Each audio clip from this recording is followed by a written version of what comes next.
All right, so Habakkuk. So we'll do that. We'll just do like maybe the first chapter or the first chapter and a half here. It's not hard. It's not hard. It's very repetitive, if you ask me. It's very interesting. There's lots of new, like modern or New Testament examples that you could talk about. And I'm going to try to stay in my notes rather than just kind of just go all over the place. But let's do verse 1, okay? And it says, the burden which the prophet Habakkuk saw. And what about that rings any bells? Anybody? Keith's like, no bells. What? Nahum. Yeah. And I know Mike had a different opinion about what that meant. And I'm not saying that we all know exactly what it means. I think it's the idea of same thing as Nahum, that there's a lot of grief over sins. There's a lot of grief over violence. There's confusion about evil and why it prospers. There was concern about God's will and what he was going to do. And that's what Habakkuk was. That's what the book's about, y'all. Habakkuk is about the idea that he was concerned about his people, the nation of Judah, and how they were not doing what they're supposed to be doing. And then God's going to come in and use another nation to destroy them, which was Babylon, okay? And Babylon was worse than Judah. So why are you doing that, God? I don't understand. And Habakkuk is so good about how he talks to God. This is a conversation between Habakkuk and God. It's really an interesting book if you just read it. And God tells Habakkuk things, and Habakkuk's responses are so beneficial for us. That's what you'll learn from this, in my opinion, if you do learn, and if we can talk about it together. So he says basically those things. It says that he saw, that was revealed to him. It was like a vision. It could have been divine insight. We don't really know. And like I said a moment ago, Habakkuk struggles with why evil is unchecked, or why does God allow violence, and why do wicked people always seem to win? And you know what? That's a question we ask ourselves today. You know, it's kind of like that song, Farther Along, Tempted and Tried. You know, often we wonder why other people prosper, though in the wrong. You know, did y'all ever think like that? Like some people, they're just evil and they're pagan in every shape, form, or fashion, and they have all these great things happening to them. That's what Habakkuk was. That's what Habakkuk's talking about. He didn't understand these type of things. And then the best verse in the whole book is chapter 2 and verse 4, and it says, "Behold the proud, his soul is not upright in him, but the just shall live by his faith." And I think that's probably if we think about that particular verse, we're going to talk about that all through the book. There's only 3 chapters, but it's kind of through there. Okay, let's look at verse 2 here. Well, before I do that, I wrote down this note. I said, I think the main lesson will be you can ask God honest questions, but God calls his people to trust in every way, even when they don't understand. And I thought I would read that to you. I think that's what Habakkuk was problem with. It's okay to ask God questions. You know, it's okay to ask God questions if you need to, but you just need to make sure that you have trust and faith. Did you have a question? Somebody have a comment? Oh, yes, sir.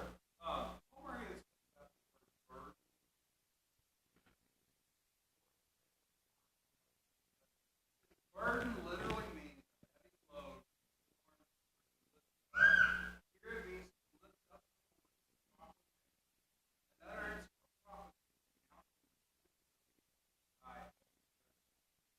another That sounds similar, doesn't it? Homer Haley, I read the entire book. Did he write the Revelation book? Yeah, he was a pretty smart feller. But anyways, okay, good point. Okay, let's look at verse 2. "O Lord, how long shall I cry, and you will not hear? Even cry out to you violence, and you will not save." He says, how long? You know, so, and have we ever said that to ourselves? Like, how long is it before God's going to do something? Or how long before God's going to make this happen or allow this to happen? And we kind of long for that. And again, here it's like Habakkuk is struggling again to understand God's silence in a matter. He's trying to understand. He sees the hurting. He sees the abuse. He sees the power. He sees how society is morally collapsing, if you will. And it says here that you will not save. And we just kind of discussed that a minute ago. And here's the point. Faith is not just pretending everything makes sense. Faith continues seeking God even if we're confused. And here's the point. Habakkuk was confused about the things that were going on, and he was trying to keep his faith. How many times have I done that? 1,000,000 times. How many times have I been confused about what's going on, and you can just almost lose your faith over it? And I think the lesson that you can learn from Habakkuk is don't do that. Just trust, have confidence in God. What does the word faith mean? What's the definition of faith? I just said it. It's not the evidence of things hoped for. It's not that. People use that. That's not right. Faith is trust or confidence in something. So if you have trust and confidence in God, that's faith. That's what God wants you to be. He wants you to trust Him. He wants you to have confidence in Him. And I think that as we go through this chapter here, you'll see that too. And I always say that I always think of 2 Peter 3 and verse 9. Anybody know that verse by heart? 2 Peter 3 verse 9. The Lord.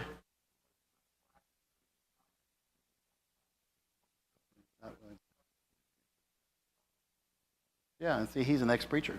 Are you an ex-preacher or you still preach? Weren't you a preacher, though? Okay, well, we're all supposed to be preachers. But no, excellent. Yeah, there we go. Well, here's the thing. God is not slack concerning His promises. You don't have to worry about the fact that God's not going to do what He said He's going to do. And I think that's what we do. We think that God's slackness or God's delay or God's forbearance or God's patience is something that means that He's not going to do what He said He's going to do, and that's just not true. Habakkuk teaches us that. If you read this whole book, you'll come to that conclusion. Look at verse 3. He said, "Why do you show me iniquity and cause me to see trouble? For the plundering and the violence are before me. There is strife and contention arises." And this is just the anguish of a man who's basically righteous, but he's living amongst corruption. What does it mean to plunder? What? Plunder means to what? Oh, no, I don't think it means that. When I think of plunder, I'm thinking like when the Vikings would go in and plunder a town, what do? They take everything. Or I guess they could lay it to waste, if that's what you mean. Yeah, it's the idea of taking everything. And this is what it is, y'all. I mean, Habakkuk is upset at he's not saying that Judah is innocent. Judah is in sin. Judah is in idolatry. Judah is doing all these things not right. And yet, he's living amongst all the horrible things that are going on, but he's also pleading for his people. Hey, I know we're not really who we're supposed to be, but why are you going to send this other nation that's even worse than us to destroy us? It doesn't make any sense. I mean, that's the idea. Why are you going to do this? And then I wrote myself a word, lesson. Here's the lesson. Being sensitive to sin, we should be. Most societies have stopped noticing evil, but a heart that's close to God will get grief over it. And it makes me think of that Ukrainian girl that was killed on the train in Charlotte, North Carolina. Remember that? That's horrible. It makes me sick to think about it. And what did the rest of the people on the train do? Nothing. So here's my point. As Christians, if we sit here and profess to be Christians, and then when we sin, simple things happen, and we just turn a blind eye to it, I'm not saying you have to get up and fight the man for murder. I mean, I'm not telling us that.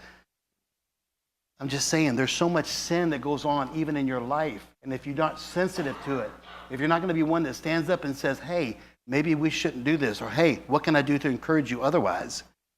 If all we do is come here, y'all, and just warm the pew, and I'm not saying we do this, I'm just saying, anytime I say this, I'm saying it to me, not you.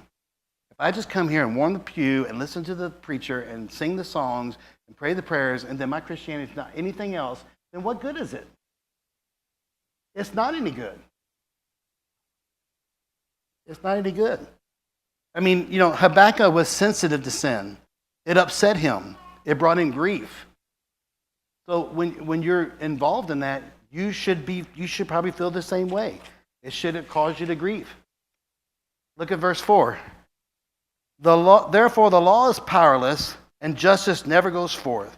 For the wicked surrounds the righteous, therefore perverse judgment proceeds. And what Habakkuk is saying here is that, whenever everybody's evil, how in the world is the law powerless if those that practice the law don't do anything about it? That's what he's saying. He's basically saying it's ignored. It's not enforced. It's no longer effective. Guess what? When a Christian ignores it and doesn't act on it, it's no longer effective. What good is it to be a Christian? What good is it to have law and order if those that are in charge of that are not going to do anything about it? And that's what was going on in Judah. And guess what, y'all? It goes on here. It goes on here. You know, how does justice never go forth? If justice never goes forth, it's because the courts and the leaders are failed. They're wicked people. They gain their influence by innocent people suffering or extortion or violence or something like that. This is similar to Nahum. I know that it is. And here's the thing. Evil people control all of it. And that's why as Christians, we should be standing up for the things that are right. I mean, if you look at the internet today, y'all, you see, I want to be careful because I don't want to come across politically incorrect, which I think that's silly.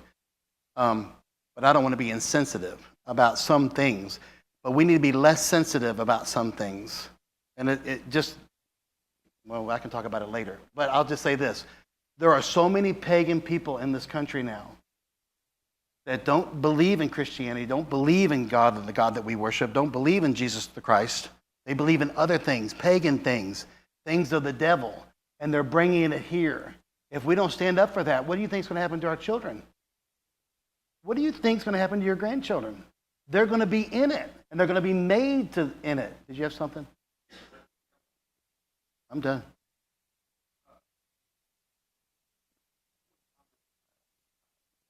Oh, well, don't get too fired up.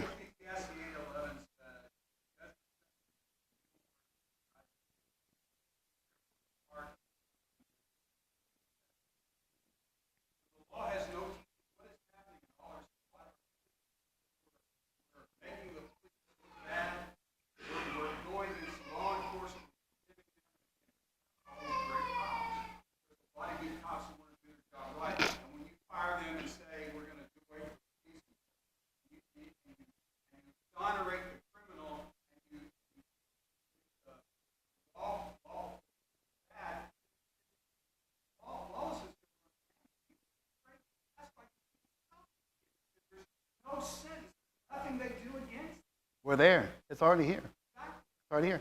And again, you're exactly. I don't want to get you too fired up.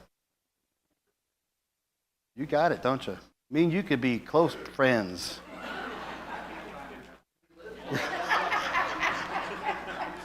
That was good. You guys are. Let me just tell you, I'm the one that writes jokes around here, not y'all, because y'all are not funny. Okay. Anyway, well, we're going to take that as a good point. Okay. So here's the thing.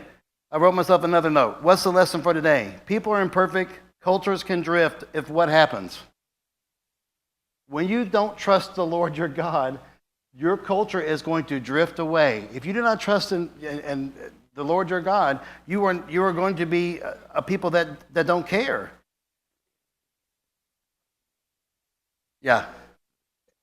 And we're there. Check mark.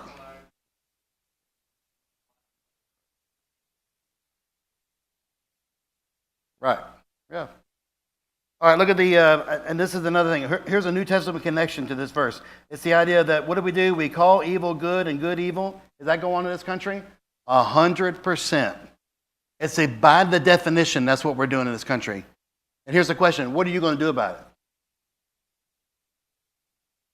it? Is righteousness persecuted in this country? 100%. Thinking about Jesus. I wrote this down. Was Jesus a victim of law and order that was corrupted and used to manipulate the system and to do what they did to Jesus?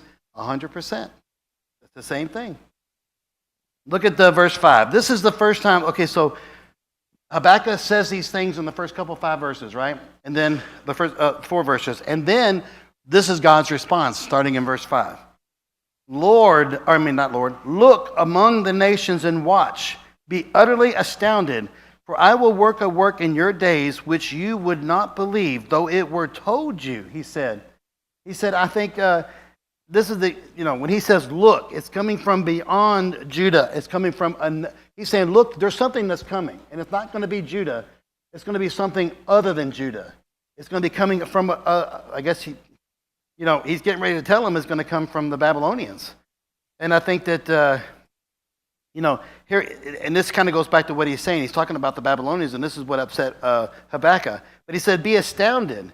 Be astounded. Why would he be astounded? What was God going to do that was going to astound Habakkuk? We just talked about it several times. He's going to what? Yeah. He's going to bring a pagan nation in to destroy his people, and they're worse than his people.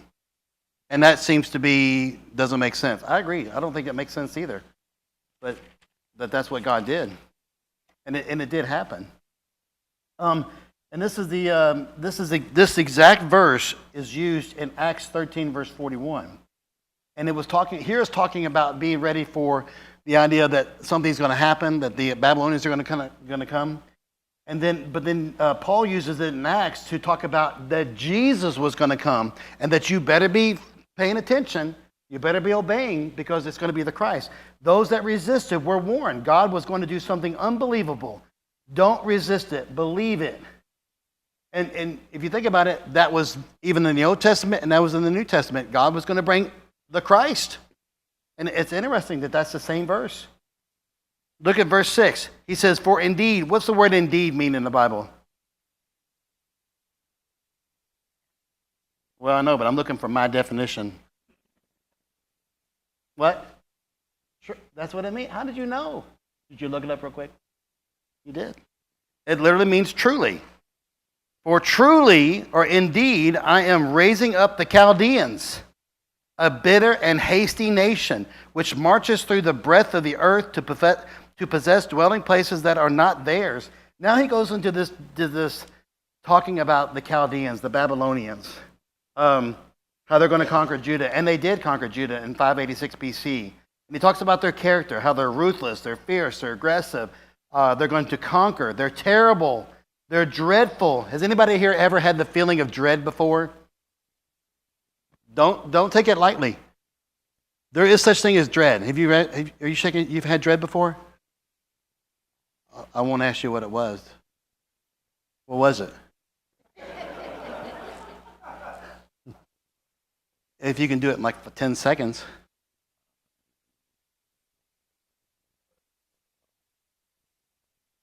So you felt... Wow. You felt dread? Yeah. Yeah. I mean, they say, if you look up the word dread, if you study the word dread, there's anxiety, there's uncomfortableness, there's things that are bad for you to go. But when you experience dread, you'll know it. Your whole body will shut down, and you will have like an out-of-body experience.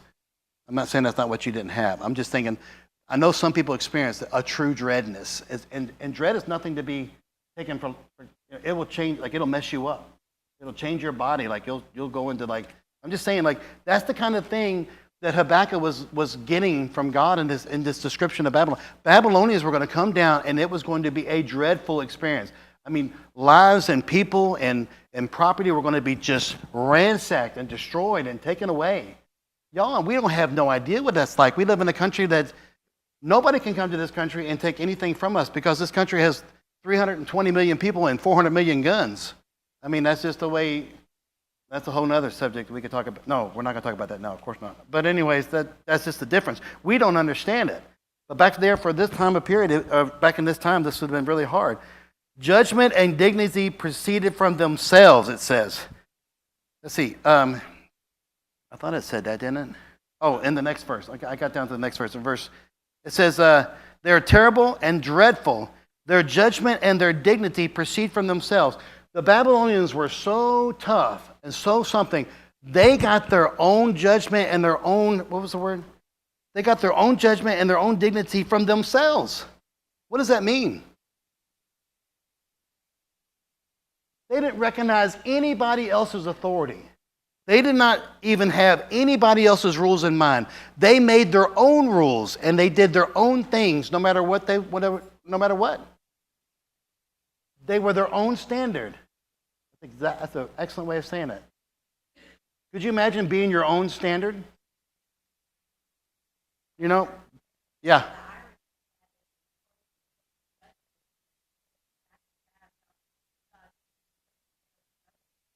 Yeah.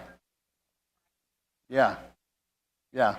I don't know. Yeah, exactly the same. But the Babylonians probably had the might behind it to really do more. But yeah, that's exactly right. And it's proud and self-exalting. It's pride. It's prideful type thinking. Look at verse 8. Their horses also are swifter than leopards, more fierce than evening wolves.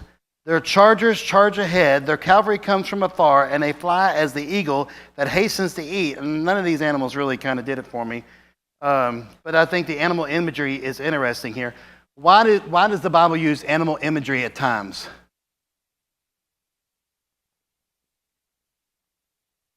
Yeah, I mean, it's poetic speech, and a lot of the minor prophets were very poetic. It would have been something easy for them to understand. Everybody knows how fast the leopard is.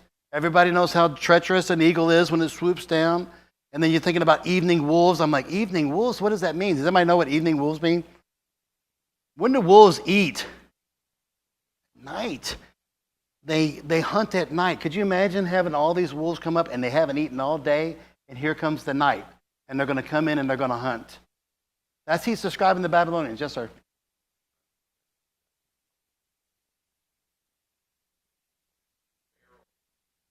Oh.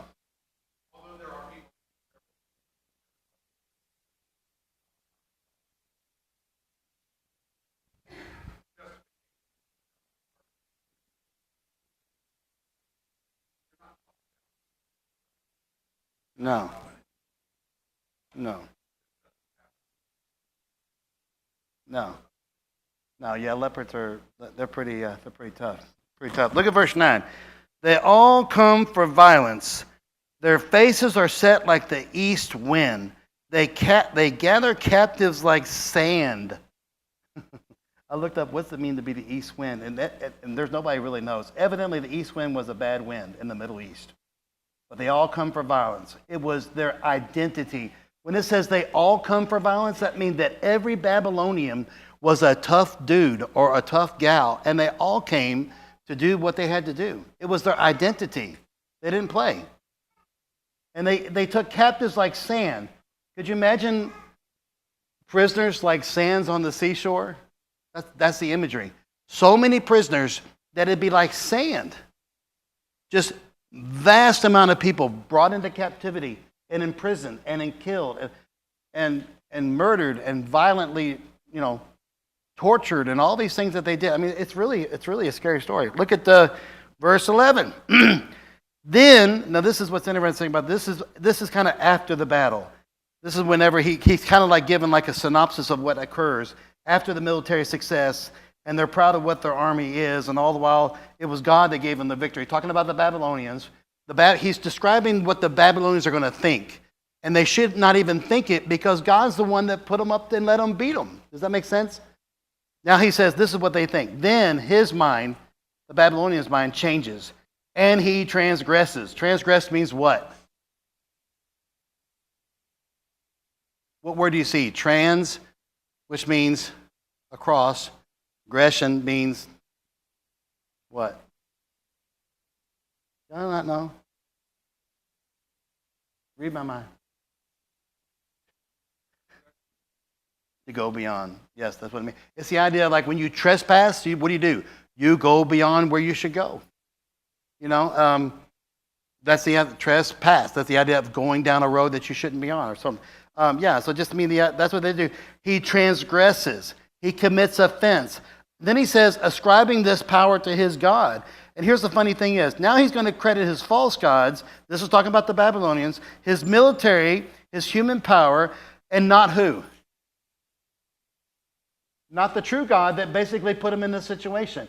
So guess what happens to the Babylonians when they're done? Who takes over the Babylonians? Who? The Medes and the Persians. Yeah, the Persians, exactly. So they're going to get it. And matter of fact, Habakkuk asked, how long is this going to go on? Are they going to be able to just do whatever they want when they want? And the answer is no. We'll get to that. Look at verse 12.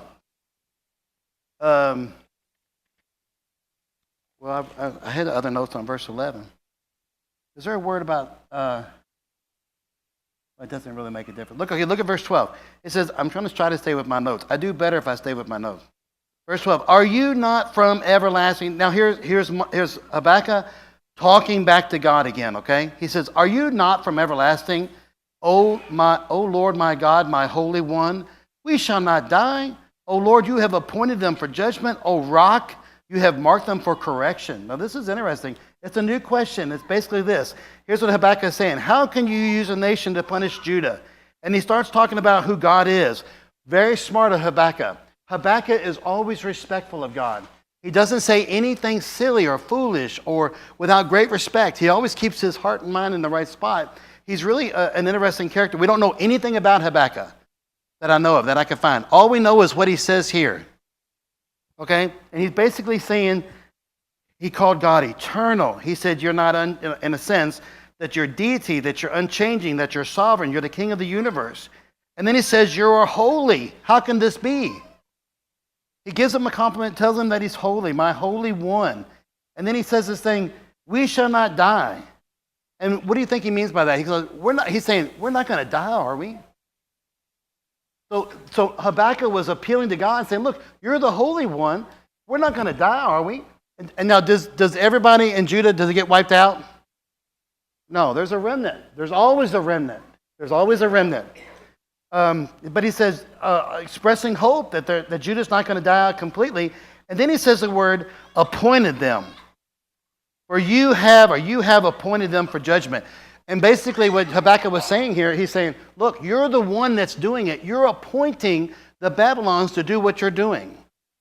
You know, he kind of said you're kind of involved in it. See, Habakkuk, he's respectful, I believe, and he's asking questions of God like, why is this going on? I don't understand. The thing you're supposed to get from Habakkuk is that he's asking questions. He doesn't understand why God's doing what he's doing.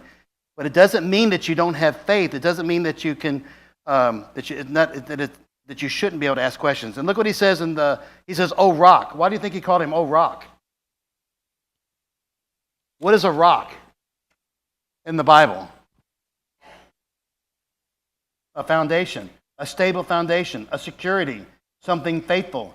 Even though he's uncertain, Habakkuk, he's confused, but what does he still say? You're still my rock. I still believe what you're telling me. I don't understand it, but you're my rock. Oh rock.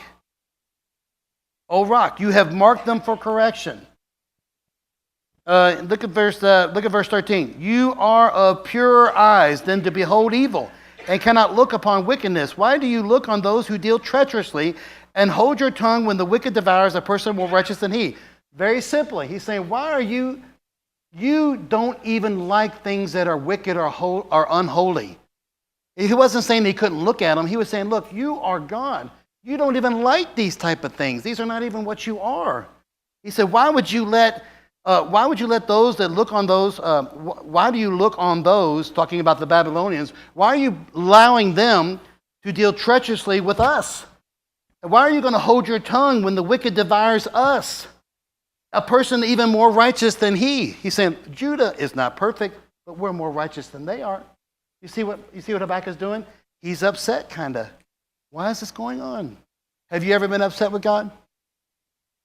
Has anybody ever yelled at God or blamed God for anything? I don't ever do that. I mean, I do a lot of bad things, but I never think that I can blame God for anything. But I've heard people do that. Does anybody? I'm asking. No? You have? You've been angry at God? Has anybody been angry at God? I don't know if it's okay to be angry at God. I mean, Habakkuk, I don't know if you can say he's angry or not, but he's definitely confused.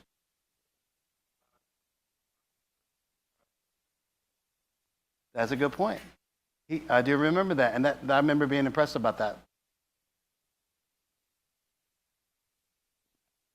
There you go. Good points. Good points. Okay, so look, Babylon is worse. Why do they get to prosper more than Judah? Why? Why? God's going to use them for now, and guess what? He's going to prop them up for now, and they're going to make a bad situation out of it, and he's going to wipe them out. And it kind of goes back to the same old thing. Look at verse 14. Why do you make men like fish of the sea, like creeping things that have no ruler over them? Now he's just making a comparison. He's saying, look, Judah is just like fish of the sea, like little fishes or little animals of the water that seem to have no leadership, nobody to protect them. Why is this happening with them? And look what he says in verse 15. They take up all of them with a hook. They catch them in their net. They gather them in their dragnet. Therefore they rejoice and are glad. You see the point? He's saying this is what the Babylonians are doing to the Judah. Why is this happening to these little sea fish? We're not going to come in with this huge dragnet. Y'all know what a dragnet is?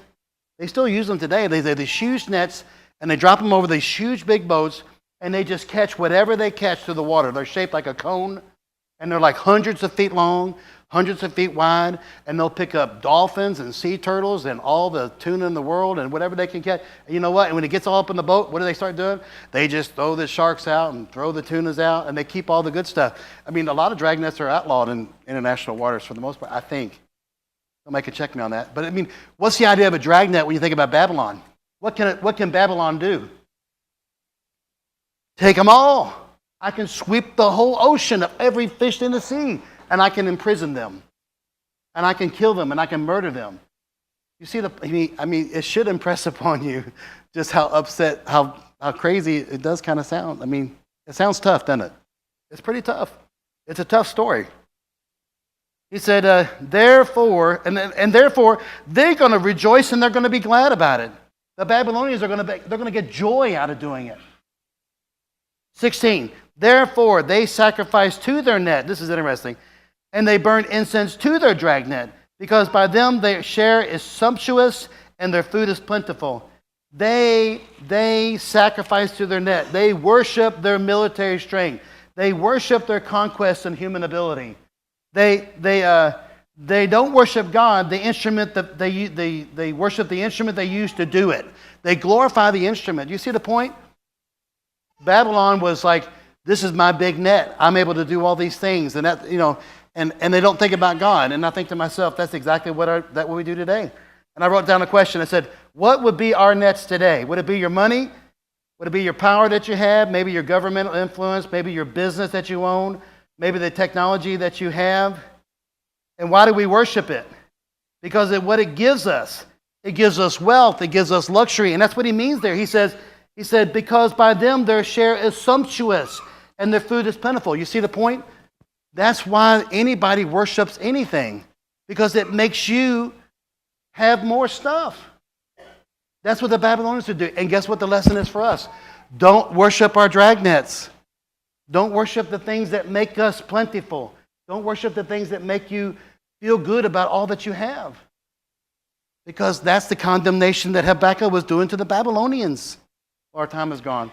All right, God willing, we're going to do the rest of this chapter in chapter 2. Thank you all very much.